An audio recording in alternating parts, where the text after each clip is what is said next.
Jordan Love in that dark Maranello red Ferrari 296 GT3. The big Mercedes, which should be a very good car in wet weather conditions. Jaden Ojeda on the outside of the front row, and then Jackson Evans, the fast Kiwi from the South Island, who won yesterday, will lead the field to green conditions in the 8th race in this year's GT World Challenge Australia. The Mercedes AMG gets the jump. Jaden Ojeda immediately squeezes Love down towards turn 1, then opens it up to take the ideal racing line. Love's going to get through, but he'll understeer wide, and it might open the door for Ojeda to get around the outside at turn 2. Holdsworth has slid into 3rd place.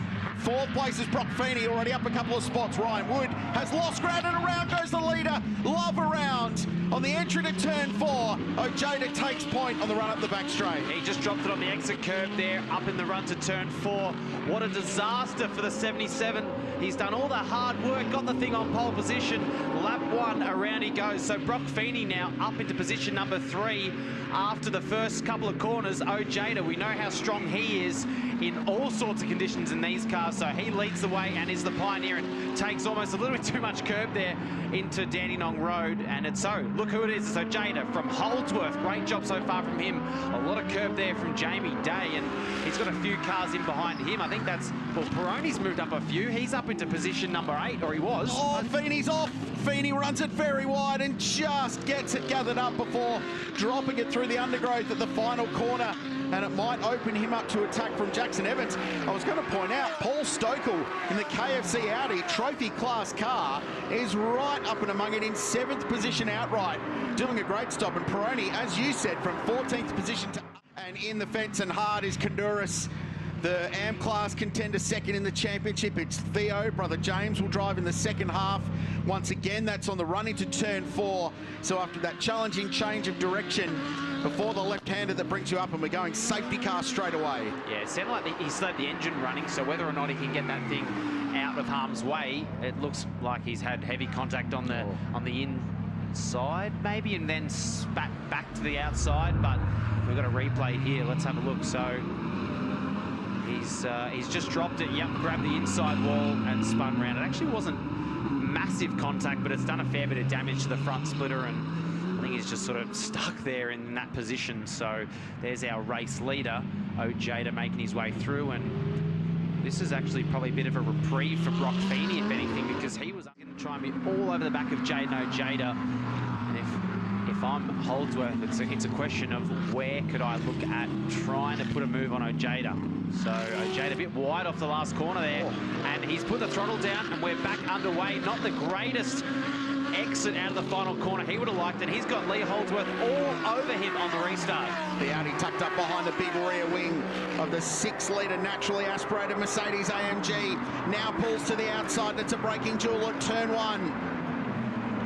Holdsworth is going to get down the inside. He'll get the undercut there on the exit of 1, and they'll battle down towards 2. Ojeda up for it though, covered his line, he's all good. Busy behind once again. Feeney just struggling slightly to stay with the leaders, and he's got Jackson Evans choked up behind him, and down the inside Jamie Day put a big speculator up the inside of Ryan Wood and got it done. There was a little bump and run on the exit, but the Aston Martin goes up a spot. Ryan Wood hip and shoulder down a position. The Audi back in the clutches now of Alex Peroni. Yeah, and I was just about to say, Alex Peroni now right on the tail of Ryan Wood. That was we saw that in the radicals, actually, a very similar manoeuvre, and Jamie Day got the elbows out, so trying to right the wrongs of yesterday, and he's actually showing plenty of pace in these mixed conditions. So if you just joined us, everyone changed to wet weather tyres on the grid, and we had a bit of a downpour after all the cars arrived on the track. And that's a bit of a moment there for Lee, and he's just been able to keep it on the track, but this has been a good restart for Ojeda, as it looks like Jackson Evans is going to get the switch back on Brock Feeney. Once again, Brock just really struggling at the start of these restarts, so that puts Evans up into the top 3. A little bit of a battle pack, so that's going to be pretty spicy when they all enter the pit lane, and I'd like to think they're all probably going to go into the same lap as well. And the swings at the end of this are going to be pretty wild, with the Pro-Am drivers all out there fighting for position at the end, and the pressure goes on to guys like Paul Lucchini, to Elliott Shute, who's sharing with Jackson Evans, and in they come to the lane. The window about to close, so they had to pit this lap. Lee Holdsworth is in. It's about to get busy in pit lane. hit that 40k an hour mark. Really awkward pit entry here at Sandown, and not the widest pit lane in the sport either. So here's Paul, who will jump aboard the Realtor entry as Jaden Ojeda jumps out. Property developer who's only been racing for a couple of seasons, in fact, and climbed up the order very quickly to get into a Pro-Am class contender in GT World Challenge. Rusty? Double stop activity happening at Arise Racing where I am, Crailsey. So already Elliott Shute just starting to get behind the wheel of the 26. Jackson Evans is already out. And it's, you know, you boys talk about the little 1%ers. There is a mat down here just beside the car that is designed to keep Elliott Shute's race boots as dry as possible before he jumped behind the wheel of the car. You don't want the sole to be slippery for when it's making contact with the brake and the accelerator and so on. So the Realtor Mercedes is already leaving the lane. It came in ahead of the Ferrari, so it's on its way out now. Adam de Boer keeping an eye on the clock. In the meantime, the sister Ferrari has come in, so Love is already out. Steve Wyatt, who didn't necessarily want to talk before, is jumping behind the wheel. Hallmark Audi coming past me now. So too is the Kelso electrical Audi and the Shannon's Aston Martin. Now they release, just getting ready to release the car of Elliott Shute. Back to you. Yeah, thanks, Rusty. Busy time. Everyone comes out on top of each other. Lucchini is going to lead the race. I was watching Mark Rosser there and seeing the work being done by Liam Talbot there a moment ago. Firstly, how was your stint? What are the conditions like to cope with? Shocking. It wasn't really that wet, but yeah, it's really slippery. Like we spoke about, the surface is quite weird. Yeah, we managed to do a good lap, good first lap, get up to P6, I think it was. And then, yeah, it was pretty hard to pass in the spray. But we just wanted to keep the gap with the front guys, which we managed to do. And yeah, now Mark's in there, I think. Hopefully, I think he's catching pole, so let's hope he can just consolidate it. One final one before we let you go. You literally, I think the pass may have just happened, so we'll be able to watch that, you and I, as they come past here. But just quickly, you held out right to the very end of the window by the looks of things, did you? Yeah, we wanted to make sure I maximise my driving time, which looks like it was the right decision. Yeah, it's going to be hard for Mark. He's never been here in the wet, but yeah, if we can get a podium, let's go. We'll see how we go. I'll let you get back to it. Thanks. Thanks, Rusty, with Alex Peroni, whose teammate Mark Rosser has just been passed by Liam Talbot as the rain falls again at Sandown, and now Schumacher's going to look down the inside. The Kelso electrical Audi gets the spot, and Rosser, who was second, now finds himself P4. Schumacher gaining ground. The lead margin now just 6.8 seconds. In fact, they can see the Realtor AMG. So the vibe I'm getting here, Thomas Randall, is that the wetter it is, the better the Aston Martin is, and Liam Talbot hustling the car towards the front. But as it dries out, perhaps it comes back to the pack. So those around Liam will be hoping for dry weather. Liam would love it to keep raining and use all of that experience as one of the most successful drivers in GT World Challenge Australia history, and a double champion looking to grab his first win aboard an Aston Martin. This is just a baptism of fire for all the drivers out there, considering they get handed the vehicle midway through the race and say, hey, we're in a great position. You haven't driven in these conditions here. For guys like Mark Rosser, never having been here and in the wet, that is tough circumstances to be put into. I was just going to touch on Renee Gracie, got that move done on Shane Woodman, so she's now back up into the AM class lead. Stupas leading, well, the only trophy class car out there, leading, he's 9th overall. Crowd that have gathered here at Melbourne Performance are all transfixed on the screens. Firstly, I thought we'd catch up with Lee Holdsworth. How was your stint? You look like you gave it heaps, mate. Nice work. Thanks, Rusty. No, it was fun. Tricky conditions out there. Yeah, really tough into a couple of the braking zones where the car just wants to fire off straight ahead, and then others, it'll pull up well. Yeah, changing conditions all the time. Oh, yeah, no, that's not good. That's not good, mate. We'll leave you to that. We'll go back to the commentary team. Come back for a moment. That's awkward timing, isn't it? Mark Sini's found the fence at turn 4, entry 2. That Armco, the same place that Theo Kanduras, a guy that Mark's been racing for about 30 years in various categories. It's the same place he hit at the very start of this race. The question is, can Mark grab reverse and get that car out, or do we go safety car at the end of this, which would be a fair old turn up for the books with 7.5 minutes to go in this one. Yeah, it was fairly light contact, really, wasn't it? Just awkward. As soon as he hit the wall, it just parked up. And I think he's trying to get this thing out of there.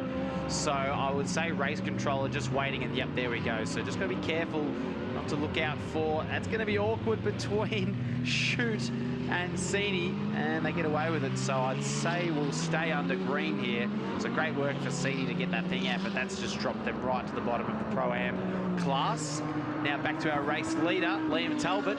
And Brad Schumacher really keeping him honest, isn't he? It's sort of within 1.5 seconds there. Sort of yo-yoing every lap.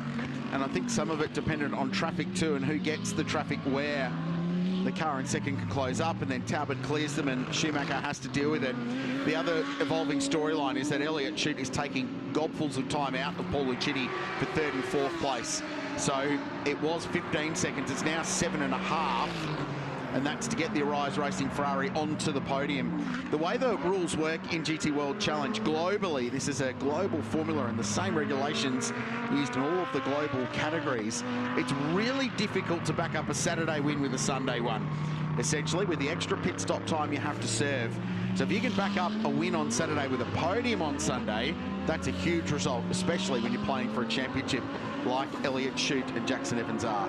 Or you do what Elliott Shute and Evans did at SMP. Well, win them both, which is so rare. Yeah, and just looking at our live pictures here, how much wetter it has gotten out there for all the drivers. I was just seeing the spray off the cars out of turn 1 and the run down to turn 2. So it is just, the conditions have just worsened over the last couple of laps, haven't they? Bevel will put a full stop on Steve Brooks. Has got past Mark Rosser, P5. Again, Constantina's down there. Schumacher at Dandenong Road gets a little bit closer, almost within tasting distance of that rear diffuser of the Aston Martin, isn't it? So Brooks and Ryan Wood up to 5th place. Took a little bit, it felt, for the Wolfbrook car to get up to speed in these conditions after the stop, but he's performing well and is only 4 seconds behind Elliott Shute, Steve Brooks. So he might have some ambitions on grabbing Lucchini by the end of this one too. There is Elliott Shute, there is the Wolfbrook car. So last time by, Brad Schumacher was 7/10 of a second faster. The gap now is under 8/10 of a second. And whether or not Talbot just took maybe too much energy out of the wet tyre early on, and that gap now well and truly under a second for the outright race lead between Talbot and Shute. And you and I both know Brad Schumacher well. If there's an opportunity for him to have a go, he will have a go.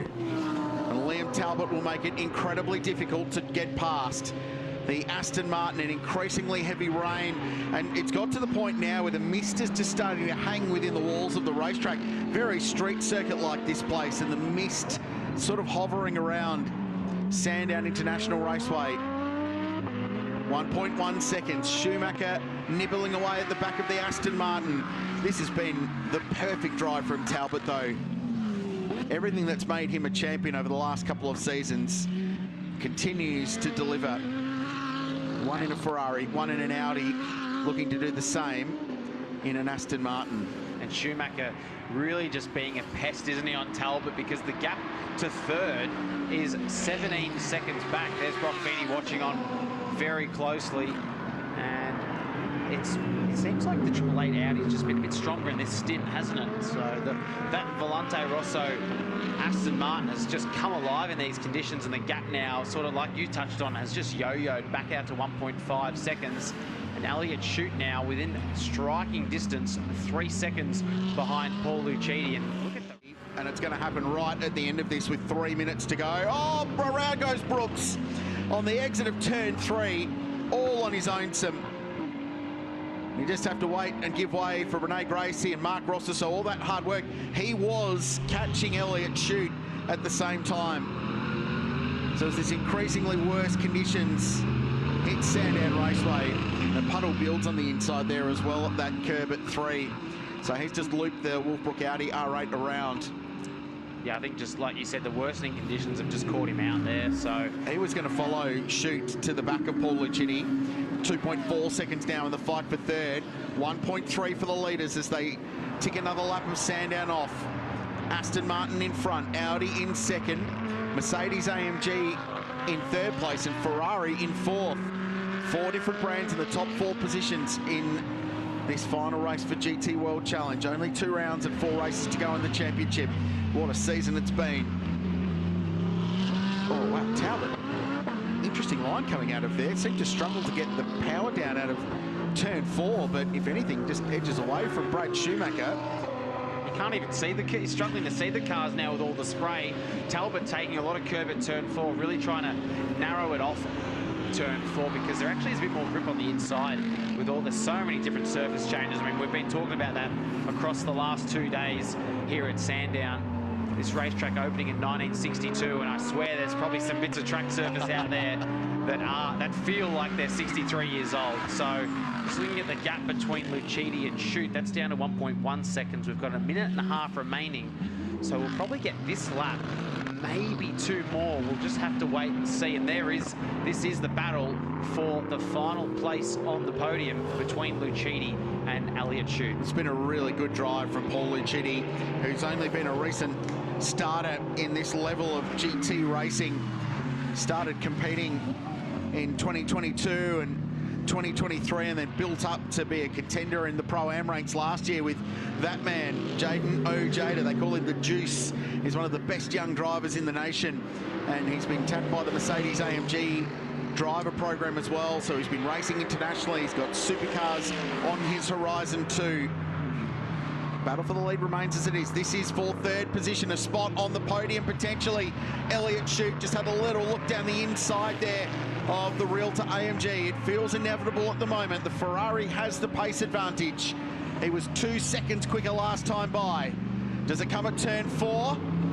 Lucchini holds on. Jackson Evans watching on, looking for a couple of trophies in a big weekend that will see them extend their championship lead going into the penultimate round at the Bend. Yeah, those wet tyres were really protesting the power down, weren't they? They've done a lot of work so far, and I feel like his best spot, Crailsey, will be either turn 1 or up here into turn 9, Dandenong Road. So going through turn number 6, over the top, as we call it as a driver, and just can't quite get it done here. I reckon, yeah, his best port of call will be probably turn 1. So the clock's just counting up now, but I think Talbot might have got through there. So it'll either be this lap plus 1 more. We'll confirm that for you. It's when the clock counts to 0, you get 1 more lap after that. The question is, when did Liam Talbot get to the line? Lucchini continues to hold on. Great defensive drive so far. Chute, young West Australian, a graduate out of One Make Radical competition, another driver who didn't progress through the junior pathway. He gets the nose down the inside at turn 1. Lucchini will sweep across. Chute went deep, but he should be good enough here to hold on to the spot. And 3rd position changes hands within sight of the checkers. And the Ferrari backs up the race 1 win by getting onto the podium. And a round of applause from Arise Racing watching on from the lane. So that's a very nice move from Elliott Chute. Got so much confidence in these conditions, and that, as it stands, is going to be another podium finish for them. And this has really tightened up, hasn't it? So we believe that we'll get 1 more lap of race. We're about to find out. Schumacher locked up behind the Valente Rosso Aston Martin. Liam Talbot has driven superbly today. There will be 1 lap remaining. 3.2 kilometres. Will it be Liam Talbot? Will it be Brad Schumacher? Aston Martin or Audi? All bets are off. And we know how much Brad Schumacher wants this win. And Talbot getting a bit of curve there at turn 1. Probably didn't want to get it as Schumacher thinks about it. That's not going to work. Down into turn 2. Talbot goes wide there. And Schumacher. Up the inside goes Schumacher. Oh, they punch each other into the wall, slowing each other up. It's not touring car racing, top-level GT racing. You don't see that often. Big contact between the 2 of them. Schumacher had the lunge. The door was shut firmly. Talbot holds on. There'll be a big discussion of that upstairs in Motorsport Australia Race Control. Craig Baird, the driver standards chief for this category, as he is with supercars, will be assessing that. In the meantime, Liam Talbot under control for Valente Rosso and Aston Martin. Jamie Day, the Brit, had a moment yesterday and fired the car off the road. He redeemed himself today with an outstanding drive to position this car well and hand it over to the champion Liam Talbot, who is going to get to the checkered flag and record Aston Martin and Valente Rosso's first victory in GT World Challenge Australia. Talbot and Day win race 2 in a dramatic conclusion to the GT World Challenge Australia race. Elliott Chute raced his way. He took 15 seconds out to the Realtor AMG, and he will help himself and Jackson Evans to a double podium in a big weekend for the championship leaders, who go to the Bend in September knowing that they can score nothing in the opening race and still lead the championship. That's a very big drive from Elliott. It is indeed, and what a cracking result from them. I'll tell you what, that was on for young and old, wasn't it, at turn 4? And like you said, Crailsey, how are Motorsport Australia going to judge that? Was he left enough room on the inside? That'll be the question. That's what Brad Schumacher will be arguing. There wasn't racing room given. Oh, there'll be an argument, all right. Renee Gracie crosses the line in the OnlyFans Audi to claim the AM class victory. A good comeback after the drive yesterday to victory there. Grant Donaldson in 111 across the line in second. Shane Woodman third in the AM class. Matt Stupas 8th outright with Paul Stokel. That's a huge drive from those guys in the KFC Trophy class Audi R8. And there's Stephen Wyatt. He's going to finish 7th. Pretty productive weekend for he and Jordan Love. After that little moment you heard from Jordan, was just ruining the lack of grip and inexperience driving that car in the wet conditions in turn 2. Deep breath. Wowee, what a finish to that one. Liam Talbot and Brad Schumacher.